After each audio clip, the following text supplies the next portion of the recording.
আহ, এই দুষ্টু, এইভাবে আদর করছো কেন? আমার সবটা ভিজে যাচ্ছে তো। ভিজে গেলে যাক, তাতে কিছু যায় আসে না। দুষ্টু, এভাবে কেউ আদর করে? প্লিজ জান, ছাড়ো না, ভিজে যাচ্ছে তো সবটা। না, ছাড়বো না। আমার মাথায় শুধু তোমার নেশা ঘুরপাক খাচ্ছে। বাধা দিও না প্লিজ। আদর করবে করো, তাই বলে আমাকে এভাবে ভিজিয়ে দেবে? জান প্লিজ, এমন করো না। আদর করার সময় দুই একটু ভিজবেই, তার জন্য তুমি আমাকে বাধা দিচ্ছ? প্লিজ জান, একটু দেখে শুনে আদর করো। তোমার মধ্যে এত রস আসে কোথা থেকে? হ্যাঁ, আদর করতে গেলেই পুরো ভিজিয়ে দাও আমাকে। জানি না, তবে তোমাকে আদর করতে শুরু করলে এরকমটা হয়। তুমি জানো না, আমি তোমার এই হট জিনিসগুলো দেখে নিজেকে ঠিক রাখতে পারি না। তখন এমনিতেই অনেক উত্তেজিত হয়ে যাই। আর তোমাকে আদর না করা পর্যন্ত নিজেকে শান্ত করতে পারি না। আদর তো করো, কিন্তু তাই বলে আমাকে এমন ভাবে আদর করো আমি ব্যথায় শেষ হয়ে যাই। একটু তো আস্তে আদর করতে পারো।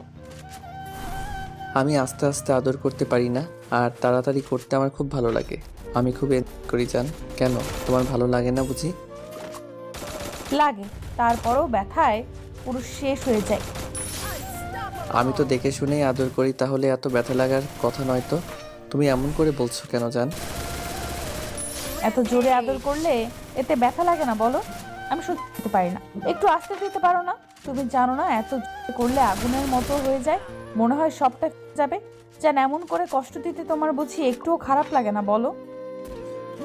তুমি তো একটাবারও বলনি ব্যথা লাগে, তোমার কষ্ট হয়। তাহলে আমি তোমাকে আদর করাটা কমিয়ে দিতাম।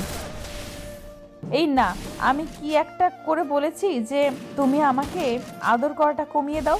আমি তোমার আদরটা নিতে পারি না? আমি তো চাই তুমি আমাকে সবসময় আদর করো আর ভালোবাসায় ভরিয়ে দাও। আমি তোমাকে আদর করলে যে তোমার ব্যথা লাগে, আর তুমি নাকি সহ্য করতে পারো না, তাহলে কি করে আদর করব? যদি আদর করতে গিয়ে তোমাকে অনেক বেশি ব্যথা দিয়ে ফেলি, তুমি কষ্ট পাও, থাক, এখন থেকে আর আমি বেশি আদর করব না। এই না, একদম না। তোমাকে বলছি না তুমি প্রত্যেক দিন আমাকে আদর করবে, যতবার খুশি করবে, কিন্তু একটু দূরে ধীরে ধীরে করলেই তো পারো।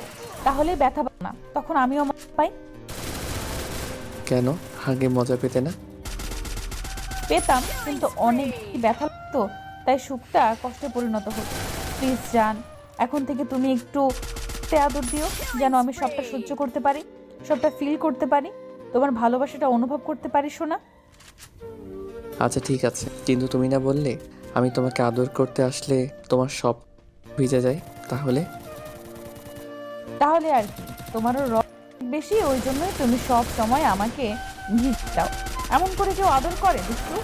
একটু তো নিজেকে সামলাতে পারো।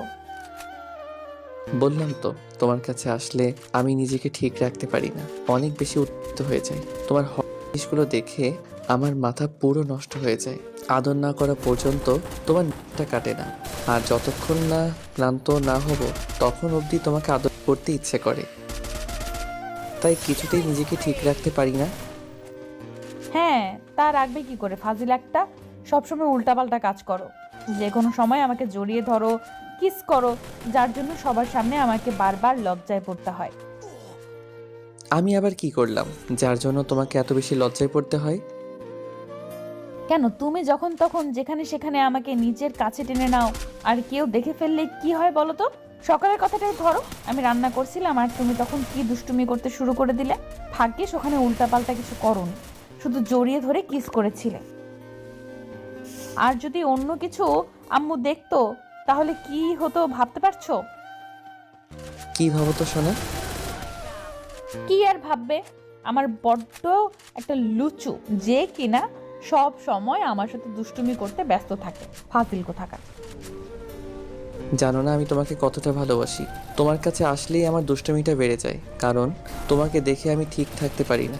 তার উপর যদি তোমার গোলাপি কাপা ঠোঁট জোড়া দেখি, তাহলে সেখানে আদর না দিয়ে থাকতেই পারি না। আর একবার আদর করতে শুরু করলে আমার নিজের উপর থেকে কন্ট্রোল হারিয়ে যায়। সম্পূর্ণটা না করে নিজেকে শান্ত করতে পারি না জান।